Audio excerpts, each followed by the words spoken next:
ang bagong James Santos' Channel.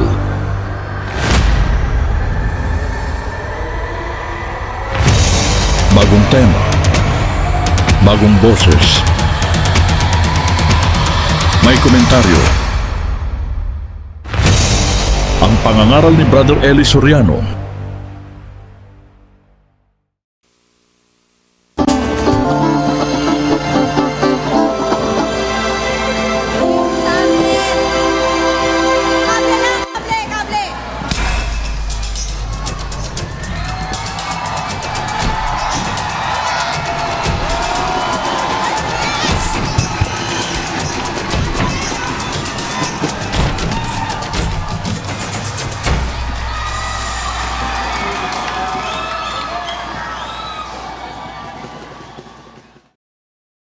Ang mapapanood ninyo ay ang pangangaral ni Brother Eli Soriano. Patutugtugin natin ang buang video nang hindi mawala ang konteksto ng kanyang ipinapangaral. At ginagawa natin ito sa pamamagitan ng fair use. At bibigyan natin ng komento pagkatapos ng video. Ang mapapanood ninyo ngayon ay pasasalamat sa Apalit Pampanga Convention Center. Halina at atin ang panoorin. Kailan yung susunod? Meron ka na ba noon? Ang alam ko po, yung sa April... 7 and 8. Opo, 6, 7, and 8 ang April. Alin yung tinatanong mo? Eh, meron na palang schedule 6, 7, and 8. Ayun, tinatanong po nila. Alin ang tinatanong mo? Hindi ko alam sa kapatid na tinatanong niya. Baka buong 2018, tinatanong niya na po.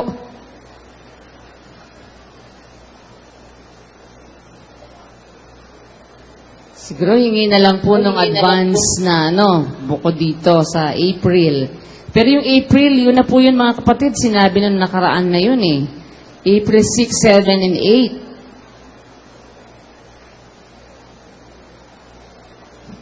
Opo, okay na po yun.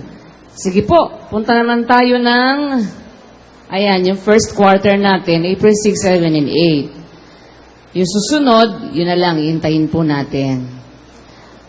Sige, punta tayo ng, sige, apalit muna uli. Sige po kapatid. Sige. Unang-una po sa lahat, marami pong salamat sa Diyos kasi natupad ko po yung kahilingan ko po na makausap ko po yung mga ngaral po natin na siya lang po ang bukod tanging nakipagdebate na wala pong talo. At unang-una po sa lahat, binabati ko po yung mga kapatid dito sa Apalit. Maligaya pong pagpapasalamat po sa mga kapatid sa Apalit. At sa Shaw Boulevard po, binabati ko po kayo dyan. Happy pasalamat po. Ang aking pong katanungan ay, lahat po ba ng bagay dapat po bang ibatay sa Biblia? Ang ikalawa ko po, yung psychologist po ba, nalalaman po ba nila na nagsisinungaling po ba tayo? O nalalaman po ba nila psychological po, kapatid na Eli? Yun lang po. Liwanagin mo nga si Luz yung isang tanong niya, psychological na yun. Yung psychologist po ba nalalaman na nagsisinungaling ang isang tao?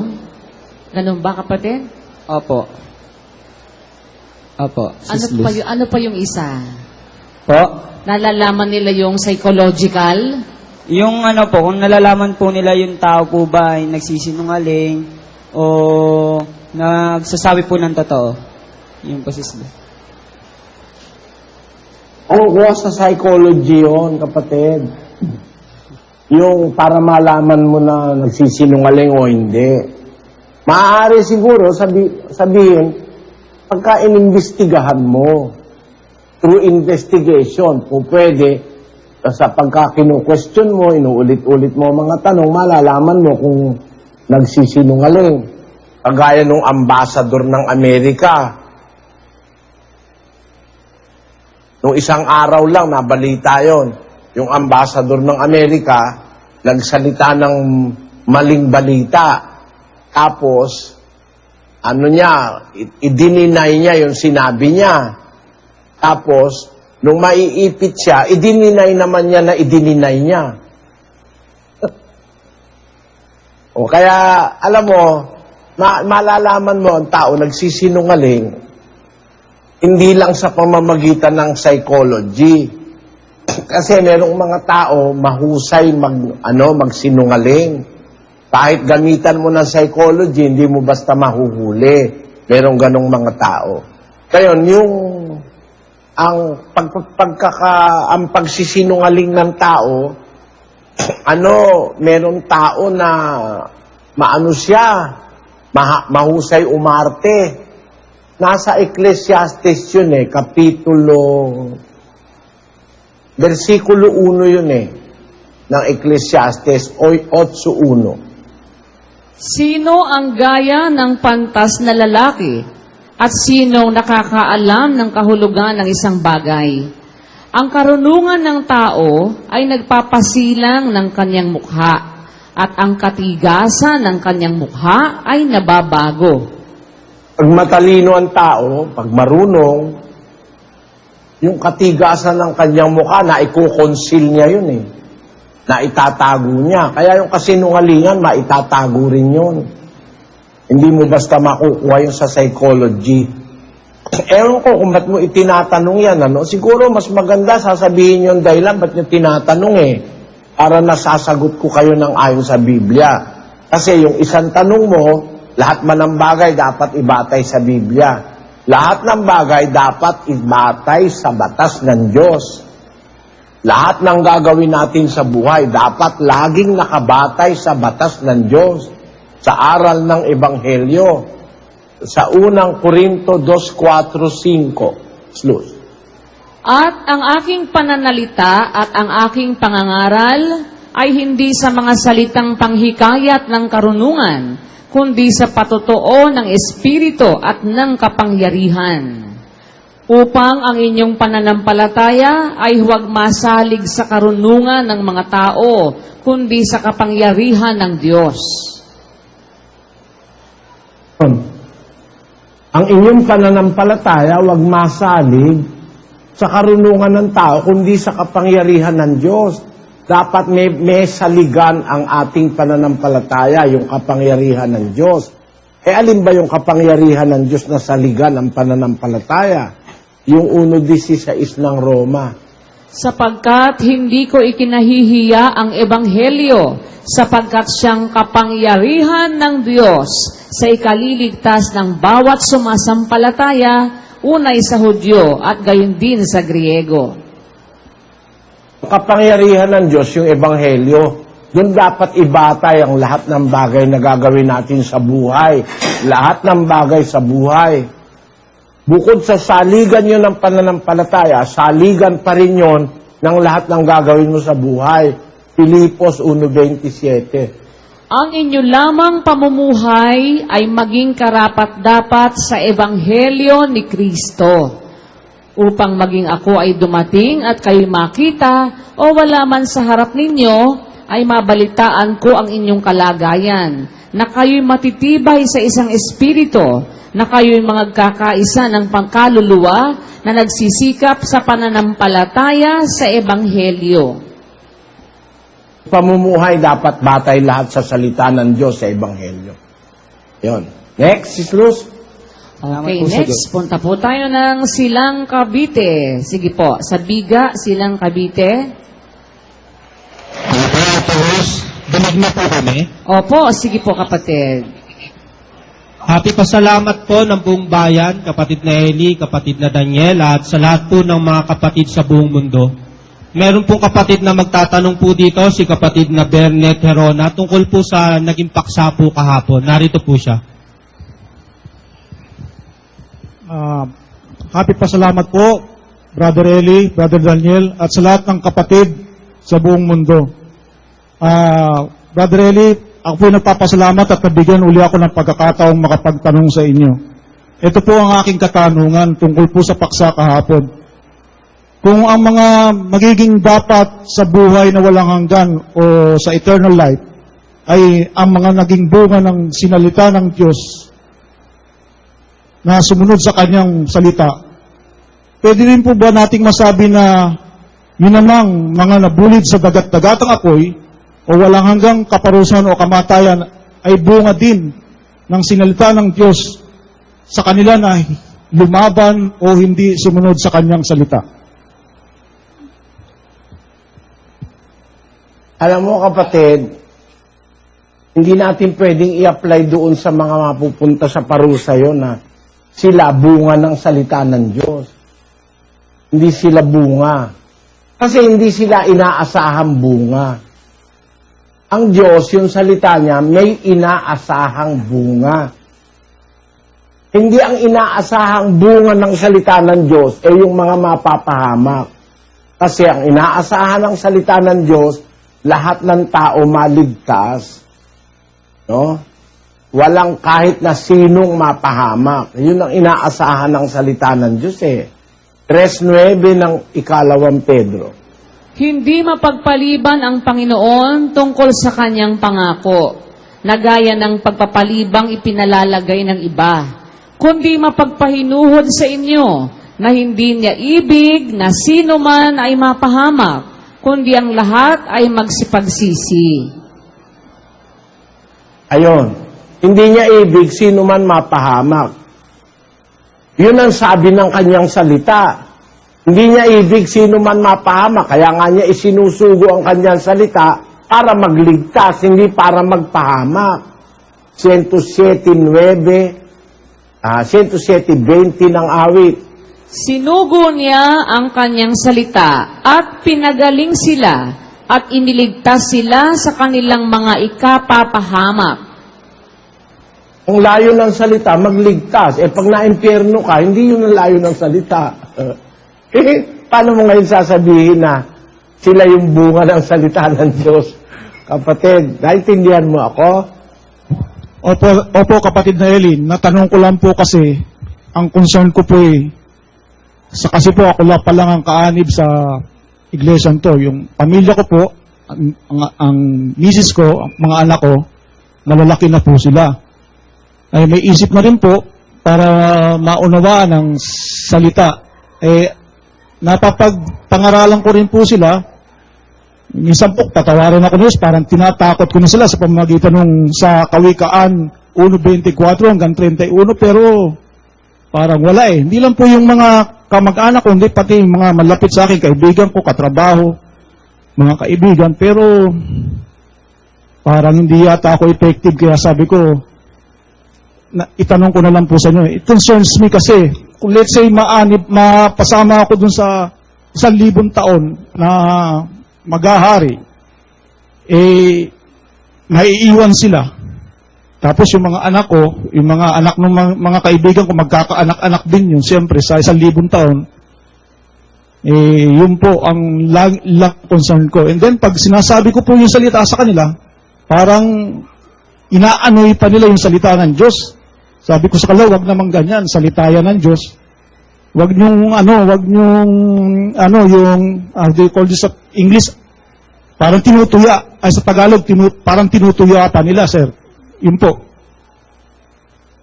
So, sa damdamin ko naman po, sabi ko, parang hindi ko yata magawa yung inuutos. Dahil parang hindi sila naniniwala sa akin, tinatawanan pa nga nila, sir. Sabi ko, pero nananalig po ako, yung pananampalataya, ako ganun pa rin na balang araw, mapapasama rin sila sa ating pinagsasama-samaan. Yun lang po, Brad Eli, kaya ako po naitanong. Talagang ganun, kapatid. Yung tiyahin ko, nung maanib, 80 anyos na 17 pa lang naririnig na yung aral Hindi natin basta mahahatulan sila. Biyaan lang natin na lagi nating isama sa panalangin at saka laging tawiran ng salita. Malay natin. Okay. Yun lang po. Salamat po sa Diyos, kapatid. Salamat sa Diyos. Sige po, dito ulit sa apalit. Sige po, kapatid. Next. Happy SPBB po, Brother Eli. Sasamantalahin ko na po yung pagkakataon, Brother Eli. Binabati ko na rin po yung mga kapatid sa lokal ng Giwan Eastern Samar, saka sa lokal ng Borongan, sa lokal din po ng Angeles City at ng Northville 15, Barangay Kutod. Happy SPBB po sa buong kapatiran sa buong mundo. Ang katanungan ko po, Brother Eli, ay yung sa loob po ng 1,000 taon, mapalad po yung makakalakip sa unang pagkabuhay na maguli. Ang tanong ko po, Brother Eli, yung nasa talata ng Apocalypse 2:27. At sila'y Yung ano po, yung at sila'y papaghahari. Basahin ko na, kapatid. Aba. At sila'y paghaharian niya sa pamamagitan ng isang panghampas na bakal, gaya ng pagkadurog ng mga sisidlang lupa ng magpapalyok, gaya naman ang tinanggap ko sa aking ama. Ano po ang tanong niyo? Meron akong gustong sabihin muna bago ko sagutin, ano? Kanina binabasa niya nung kapatid. Sabi ni Sis Luz, basahin ko na, kapatid, no? Ako yun ang welcoming, something welcoming to my thinking.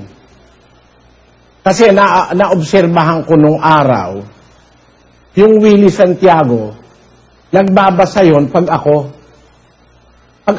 hindi ako, ayaw niya magbasa. Miski si Brad Daniel, di niya ipinagbabasa eh. Ako naman, hindi naman ako nang hihili na magbabasa eh. Marami ako naging tagabasa eh. Unang-una, tagabasa ko si Brad Boy sa Pampanga. Naging tagabasa ko rin si Sis Luming Ragon. Si Sis Luming na nasa San Diego ngayon, asawa ni kapatid na Ted. Ted. Kumusta kayo dyan, kapatid na Ted? Tapos, naging tagabasa ko rin yung kapatid ni Sis Piling. Mila, ang pangalan. Naging tagabasa ko yung si Renor, kapatid ni Brad Alex. Tapos, naging tagabasa ko rin yung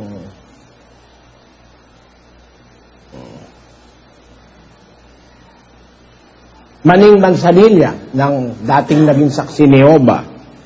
Marami na ako naging tagabasa. Yung Willie Santiago, nung maging tagabasa ko yun, ako nagpapabasa.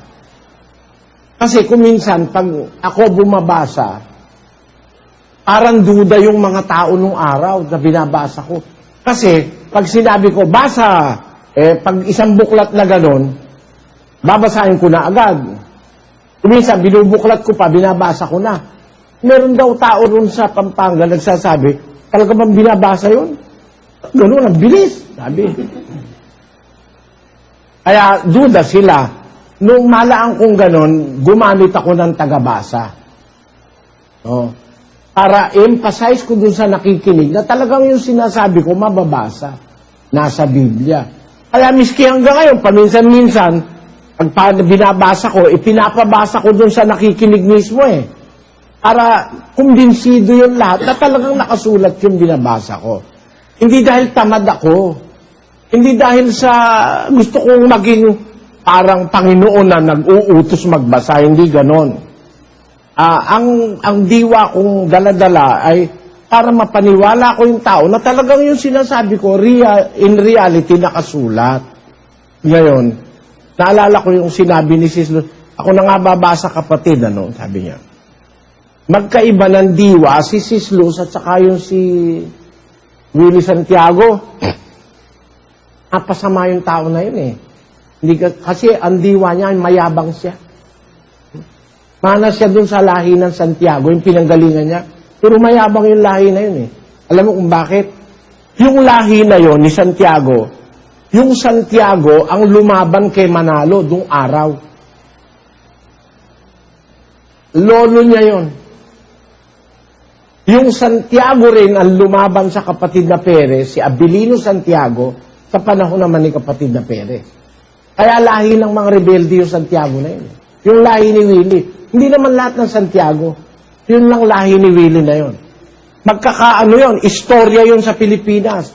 Lumaban kay Manalo Santiago, yung kamag-anak ni Willie Santiago, yung Santiago rin na lumaban, Abilino Santiago, yung hindi ni Willie Santiago yon, lumaban sa kapatid na Perez, siya naman lumaban sa akin. Talagang lahi ng mga rebelde, pero masama ang diwa.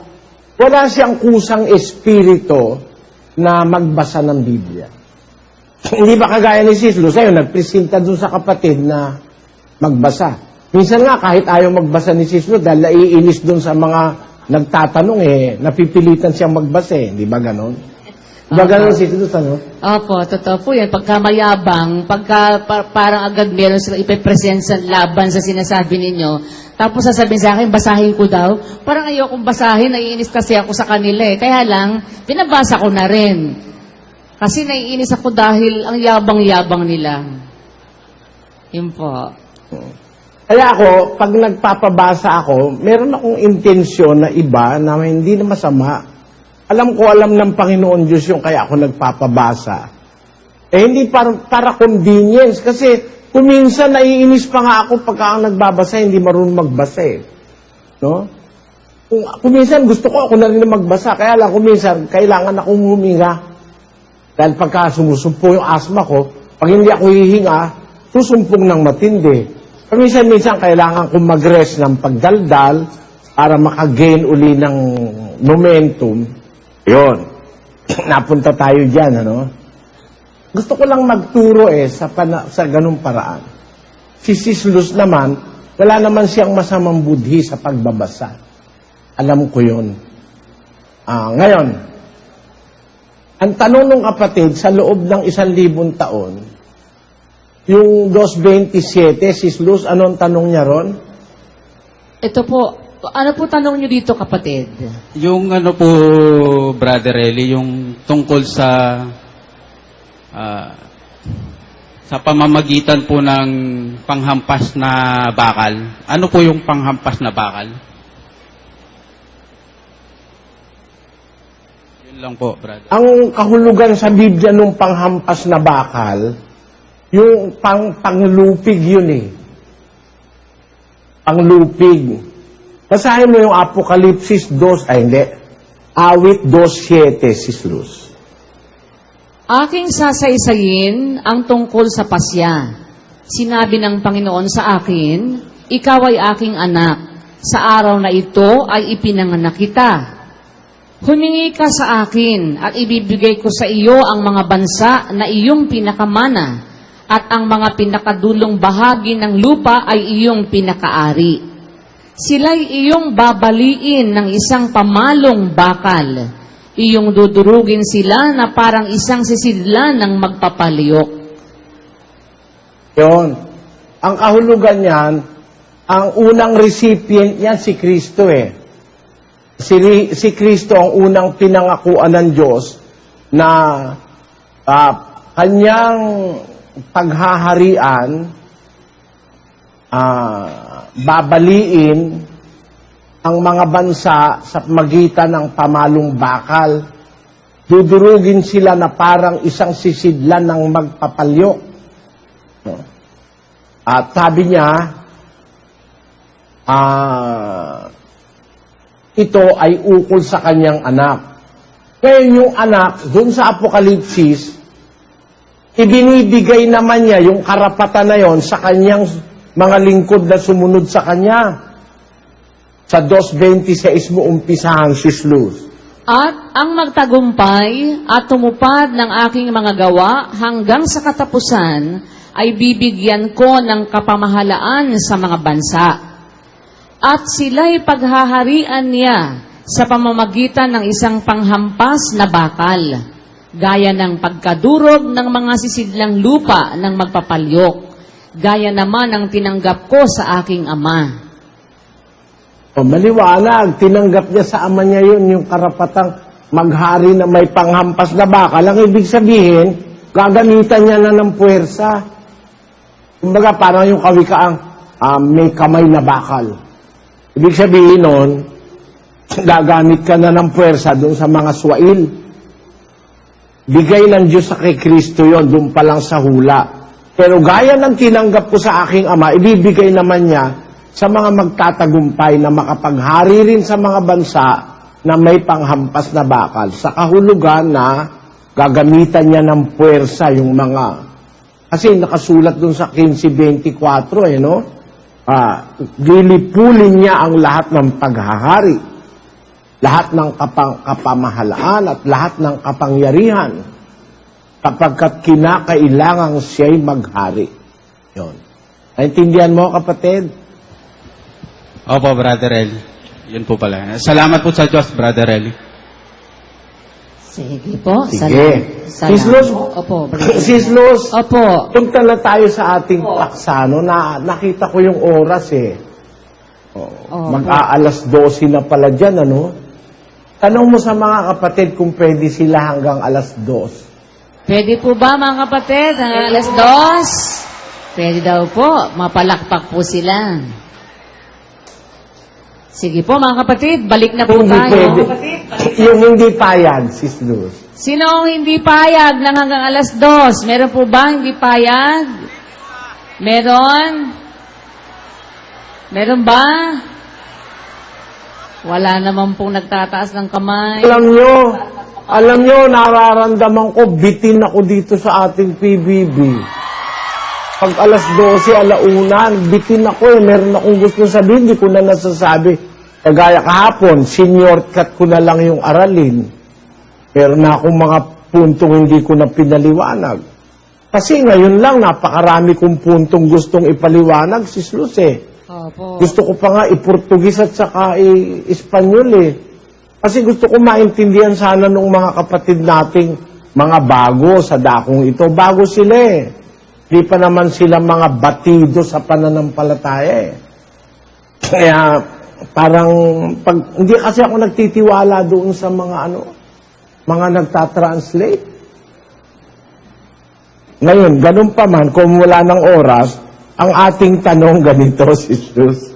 Ang ating pong tanong, ano pang mga karunungan ang masasabing ang Iglesia ng Diyos lamang ang nakakaalam? Tinan mo marami tayong aral at karunungang natutunan. Itong 2017, marami. Opo. Ano masasabi mo, Brad Danny? Napakarami po, kapatid na Eli. Kagaya po nung yung... Ilan ang natatandaan mo? Ang natatandaan ko po, yung pong dila ng bihag, ang pagkabihag, yung nasa Efeso, tapos yung nasa awit, na yun po, markado po yun. Wala pong nakapagturo, walang publikasyon ng anumang relihiyon na nagpakita ng paglilinaw noong puntong yon, kapatid na Eli. Kaya hindi ko po nalilimutan yon.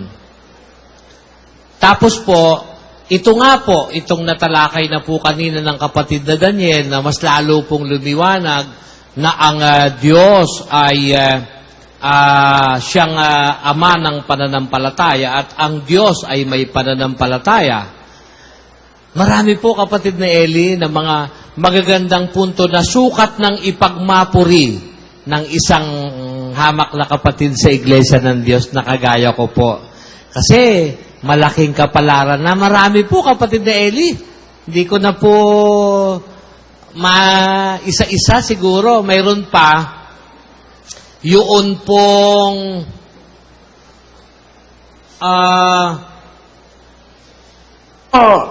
maputol kita sandali, Actually, ako gusto ko bawat sitas ng Biblia gawang ko ng aralin eh.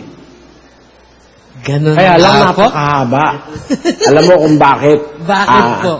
Tingnan mo meron akong papakita sa iyo. Ilagay mo sa screen yung 2 Korinto, Kapitulo 3. Artikulo 15. Hanggang sa... Sulat, Sis Luz. Opo, 3:15. Datapwat hanggang sa araw na ito, kailanmat binabasa ang mga aklat ni Moises, ay may isang talukbong na nakatakip sa kanilang puso. Ngunit, Ayun. Teka muna. Ano ka ba? Give me time to rest. opo, Ano nabasa mo? hanggang sa araw na ito, kailanmat binabasa ang mga aklat ni Moises, may isang talukbong na nakatakip sa kanilang puso. Yung mga nagbabasa ng mga aklat ni Moises, may talukbong sa kanilang puso. Di ba? Opo, Alam mo bang mali ang salin na yan? bakit po mali? Basahin mo sa Greek. Interlinear. Pakita mo yung interlinear sa screen. Ito po, sa interlinear. But even unto this day, when Moses is read, the veil is upon their heart. Dapat, ang pagkakatranslate dapat, ngunit hanggang sa araw na ito, kailanmat binabasa si Moises. Hindi aklat ni Moises. Kailanmat binabasa si Moises. Sa original sa Greek, walang nakalagay na books of Moses. At alam mo, mali yun, Sis Luz. Bakit po? Mga aklat ni Moises, wala namang maraming aklat si Moises eh. Isang aklat lang yon na kung tawagin sa Hebrew, yun yung Torah or the book of the law. Yun na yung Genesis hanggang Deuteronomio. Yung nag-translate lang sa Greek, ang pinaghiwa-hiwala yung aklat. Pero iisang aklat lang yan, sinulat ni Moises, duktong-duktong yan. Papakita ko sa'yo Ito hindi ito napapansin ng iba eh. Basahin mo yung huling talata ng Genesis. Huling talata. 50:26. Sa gayoy namatay si Jose na may 110 taon at kanilang inimbalsama siya at siya inilagay sa isang kabaong sa Ehipto. Basahin mo ngayon yung uno-uno ng Exodo. Ito nga ang mga pangalan ng mga anak ni Israel na nagsipasok sa Ehipto. Bawat lalaki at ang kanikanyang sangbahayan ay sumama kay Jacob. Magkaduktong yan, pinaghiwalay lang eh. Opo. Pagkatapos na sabihin namatay na si Jose, pinakita ngayon kung sino-sino yung pumasok sa Ehipto. Kasi ang napasok sa Ehipto na una, si Jose. Kasi pinagbili nga siya ng kanyang mga kapatid. Basahin mo yung huling talata ng Exodo, Sis Luz. Sapagkat ang ulap ng Panginoon ay nasa ibabaw ng tabernakulo sa araw at may apoy sa loob niyaon sa gabi sa paningin ng buong lahi ng Israel sa kanilang buong paglalakbay. Ay mo yung uno-uno ng Levitico.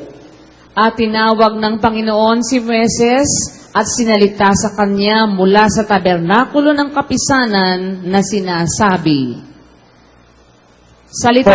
Apo. Yung huling talata ng Exodo, kadugtong nung unang talata ng Levitico, kasi nangyari doon mismo sa tabernakulo. Kaya yung uno-uno ng Levitico, at meron ba naman libro nag-uumpisa sa at? Nakasunod ka, Bradani. Opo, matindi.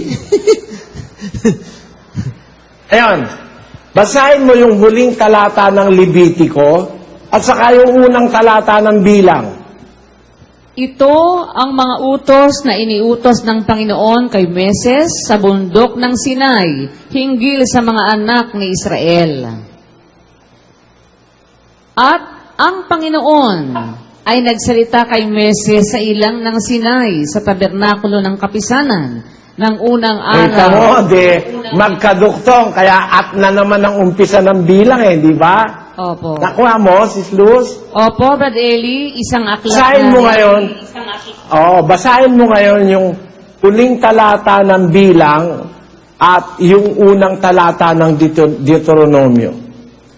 Ito ang mga utos at ang mga kahatulan na iniutos ng Panginoon sa pamamagitan ni Moises sa mga anak ni Israel sa mga kapatagan ng Moab sa tabi ng Hordan sa Jericho. Ito ang mga Basahin mo salita. yung uno-uno. Ito ang mga salita na sinalita ni Moises sa buong Israel sa dako roon ng Hordan sa Ilang, sa Araba, na katapat ng Sup, sa pagitan ng Paran at ng Topel at ng Laban at ng Haserot at ng Disahab. Kita mo? Iisang aklat yan mula Henesis hanggang Deuteronomio. Sis Luz. Opo. Iisang aklat. Ang ginawa ng mga nag-translate, lalo na yung tres ng ikalawang Korinto, kailanman ang week at binabasa nila ang mga aklat ni Moises, mali na agad Kasi, hindi mga aklat, isang aklat lang ang sinulat ni Moises. Pinaghiwa-hiwalay lang ng translator. Para maging, 60, para maging 5 books, no? Opo. Tawag nilang Pentateuch. 5 aklat. Ngayon, tatanungin kita. Bradani, Opo, ilan ang aklat sa Biblia ngayon? 66 po. 61 lang. Oo nga.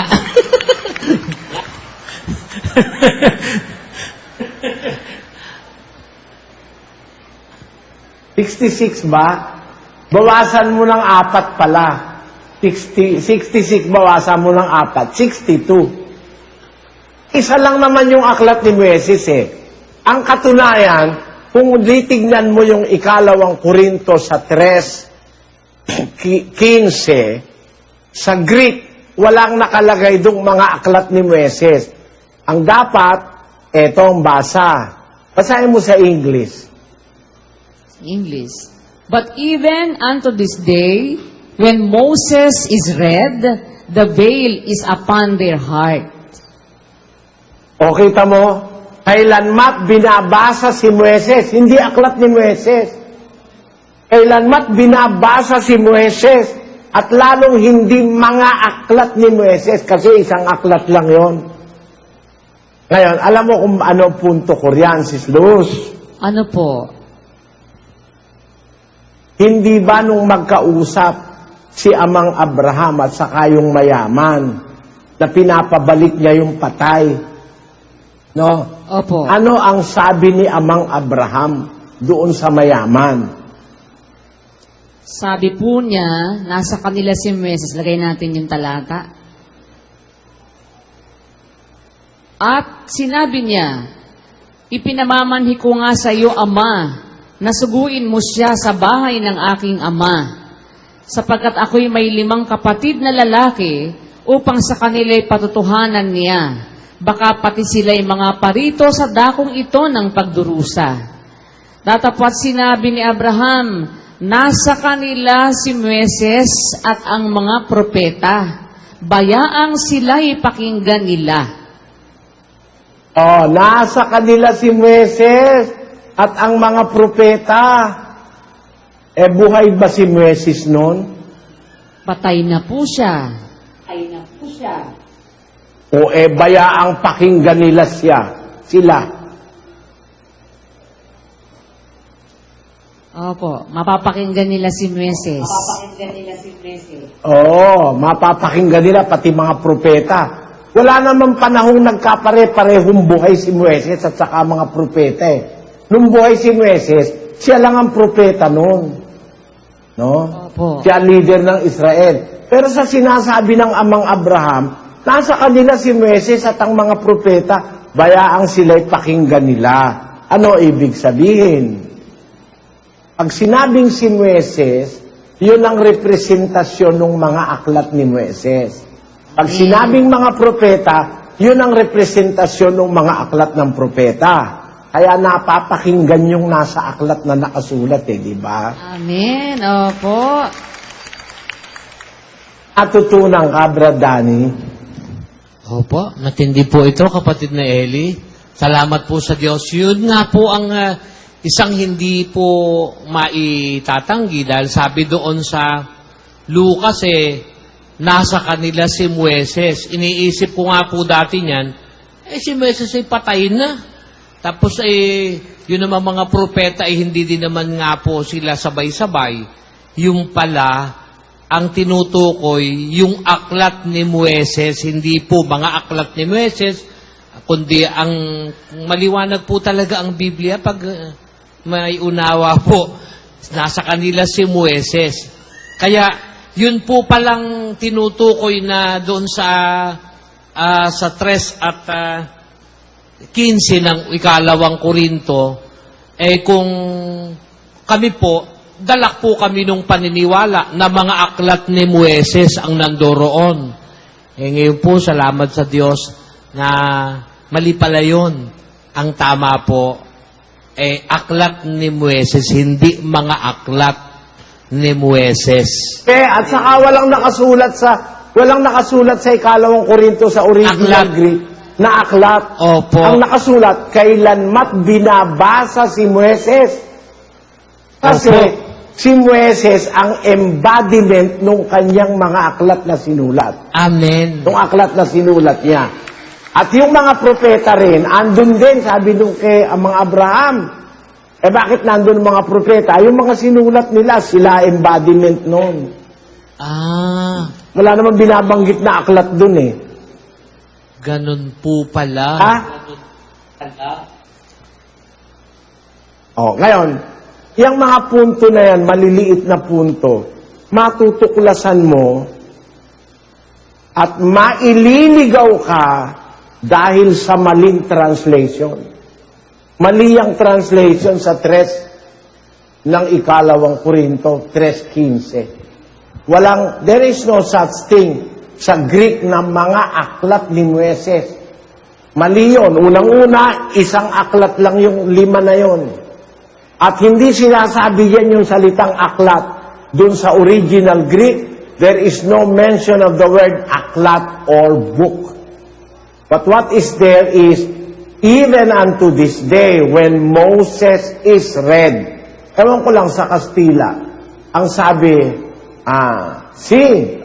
la Biblia Antigua es correcto. Hasta el día de hoy, cada vez que se lee a Moisés, no menciona libro de Moisés, mas cada vez que se lee a Moisés, un velo está puesto sobre sus corazones. En portugués, it says, sim, até o dia de hoje, sempre que Moisés é lido, Moisés é lido, não livro de Moisés, mas Moisés é lido. Significa, a tradução em 3:15 de 2 Coríntios, em outras traduções da Bíblia é errado. Por causa da erro, o entendimento é desviado também. Se você não tem conhecimento sobre muitas coisas na Bíblia, what will happen is you are going to be desviado. Naintindihan mo yan, kapatid na Roland? Opo, kapatid na Eli. Sa mga translations niyo pong binasa, talagang wala pong binabanggit na mga aklat ni Moises, ni aklat ni Moises. Dahil sa Greek translation po na binasa ninyo, ay talagang si Moises mismo binabasa. Kaya talaga ang dapat translation po, kailanmat binabasa si Moises. Yun po yung salin sa Spanish, yun po yung salin sa Portuguese, yun po kapatid na Eli. Kaya nung pinakita nyo po isa-isa, binabasa nyo po sa amin yung sinulat ni Moises na Henesis 1:1 hanggang doon sa umpisa, tapos sa Exodo, sa Levitico, sa Bilang, sa Deuteronomio, na nagpapatunay po talaga yun magkakaduktong, magkakasama po yun. At yun nga po, yun yung aklat ni Moises. Pero ang tawag po, si Moises. Kaya nung si Amang Abraham ay nagsalita doon sa mayaman na nandun si Moises. So, nandun din ang mga propeta.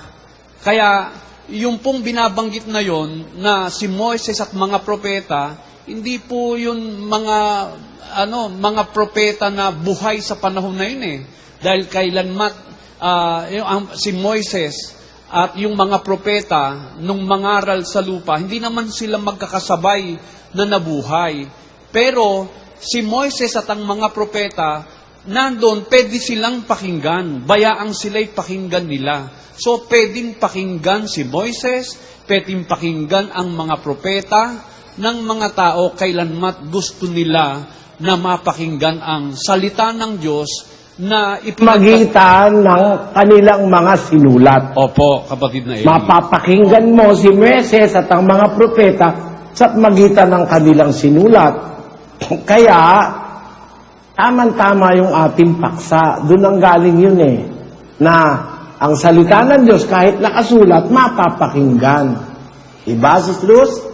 Opo, karugtong po yun ng paksa natin, yung sinasabi nyo na ito, karugtong ng paksang tinuro kahapon, na talagang nababasa, yung nababasa, naririnig yun, naririnig. Kahit walang tao na audible nagsasalita, oral, wala. Pero yung pagbasa mo, sa pagbasa, naririnig mo na yun Kagaya nga po nito, yung tinuturo nyo po ngayon, binabasa si Moises. Na ang tinutukoy doon, yung isinulat ni Moises.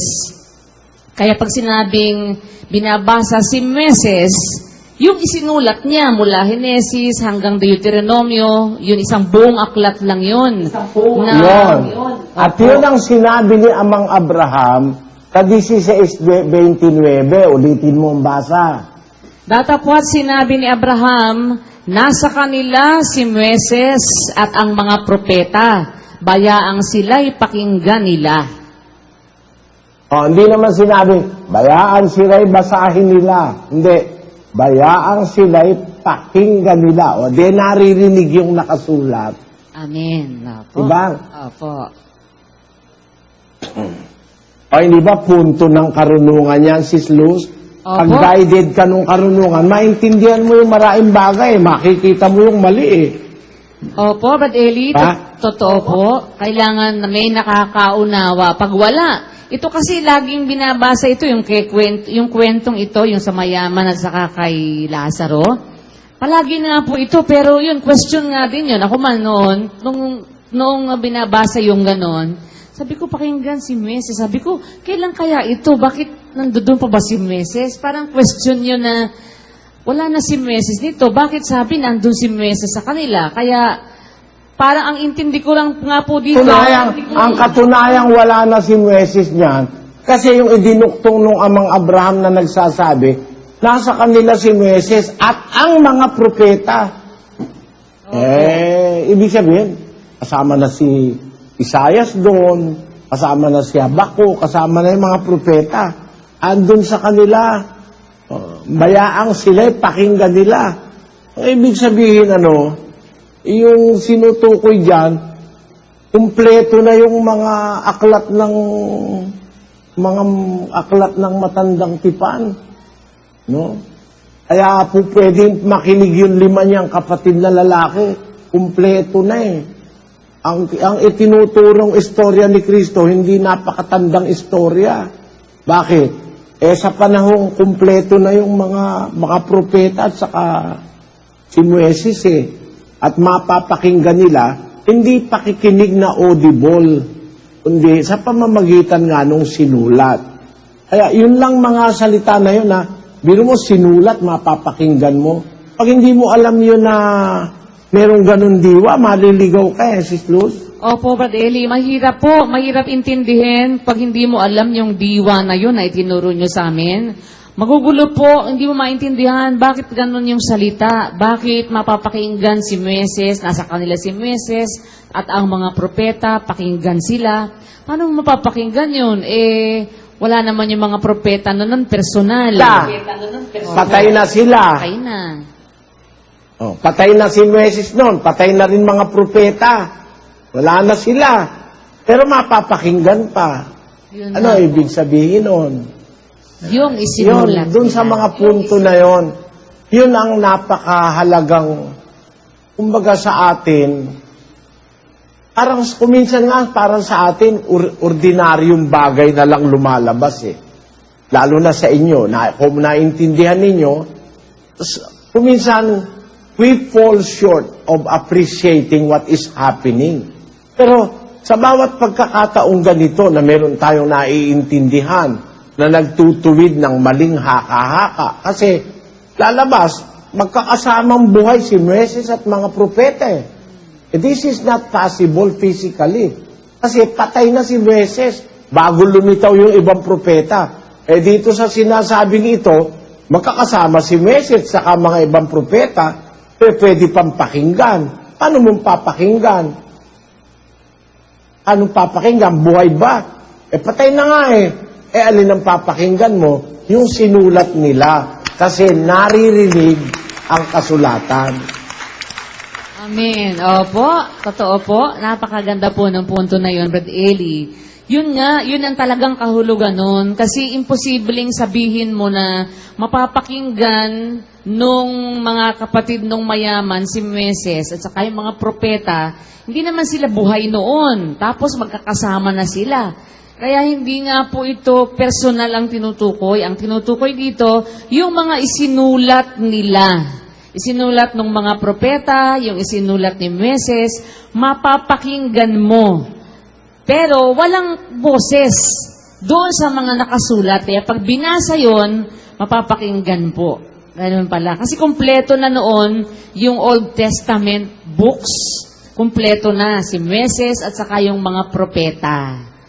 Ayun po, salamat sa Diyos. Naintindihan po namin. Bibigyan natin ng komento ang napanood nating video. Ito ay malayang komento lamang at hindi upang magmarunong. Magkomento rin kayo para magpalitan tayo ng mga kaalaman sa napanood nating video. Ang bibigyan natin ng komento ay yung sinabi ni Brad Eli na mali ang pagkasalin sa Tagalog ng Ang Biblia Version tungkol sa pagkakasalin sa salitang mga aklat ni Moises. Totoo na ang sinulat ni Moises ay iisang aklat lamang, pero hinati ito sa 5. Gaya rin yan ng isang aklat na may 5 chapters, na pwede ang isang chapter ay isang aklat. Ginawang technical lamang ni Brad Eli. Pero sa version ng Magandang Balita, ang sabi ay ang aklat ni Moises na nasa singular form. Tama ang salin ng Ang Biblia Version at tama rin ang Magandang Balita Version. Mga aklat ni Moises o aklat ni Moises ay iisa lamang ang kahulugan at si Moises ang nagsulat. Kung nagustuhan ninyo ang aking upload video, paki-like naman, subscribe, share at comment. Maraming salamat sa inyong suporta at panonood.